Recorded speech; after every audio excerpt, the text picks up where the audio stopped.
خاکسار کا سوال corona virus کے متعلق ہے۔ حضرت مسیح موعود علیہ الصلوۃ والسلام کے الہام کے مطابق حضرت مسیح موعود علیہ الصلوۃ والسلام کے دور میں طاعون پھیلی تھی اور کافی اموات ہوئی تھی، اور اس کے بعد ہزاروں کی تعداد میں لوگوں نے احمدیت کو قبول کیا تھا۔ آیا کہ جو چین میں کرونا وائرس پھیلا ہوا ہے اور اس کے اثرات بہت سے ملکوں میں ظاہر ہو رہے ہیں، کیا حضرت مسیح موعود علیہ الصلوۃ والسلام کے الہامات میں اس کا ذکر ملتا ہے، اور کیا اس کے نتیجہ میں لوگ احمدیت میں شامل ہو سکتے ہیں؟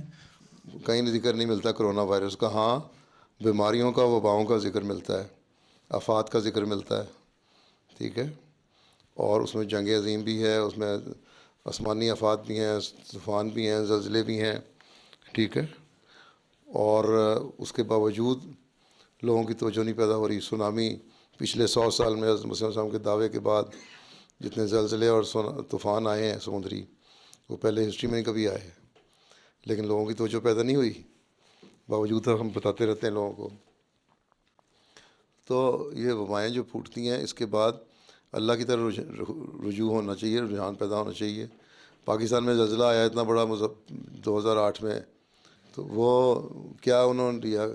کشمیر سارا تباہ ہو گیا، کوئی اثر نہیں لیا انہوں نے، رجحان پیدا ہونے کی بجائے۔ جب کہ ہمارے خدام وہاں ڈیوٹی پہ گئے، ہیومینٹی فرسٹ والے گئے مدد کرنے کے لیے، جب ان کو پتہ لگا کہ یہ لوگ احمدی ہیں، مرزائی قادیانی، چلو مارو ان کو، بجائے اس کے کہ اللہ اللہ کرو، توبہ کرو، استغفار کرو، وہ ہمارے پیچھے پڑ گئے۔ پھر ہم نے مدد تو کرنی تھی، دوسرے طریقوں سے پھر ان کی مدد کی۔ تو یہ توجہ تو پیدا ہونی ہوگی اس وقت جب اللہ کی طرف رجحان بھی پیدا ہوگا۔ باقی یہ بیماریاں، آفات جو ہیں، یہ عمومی طور پر آ رہی ہیں، تو یہ بھی ایک دلیل ہے اس کی۔ باقی یہ کہ کرونا وائرس کو کس حد تک ہم اہمیت دیں، 2 4 6 کیس ابھی تک تو ہوئے ہیں، کون سی ایپیڈیمک اس طرح ہو گئی کہ طاعون کی طرح لاکھوں آدمی مر گئے۔ طاعون میں تو لاکھوں آدمی مر گئے تھے ایک وقت میں، 1905 سے میں بہت بڑے، اس سے پہلے 1900 میں اس سے شروع ہوئی، 5 6 سال رہی طاعون، ٹھیک ہے۔ تو اس سے پہلے افریقہ میں ایبولا وائرس آیا تھا، اس سے زیادہ آدمی مرے، اس کو کیوں نہیں آپ شامل کرتے؟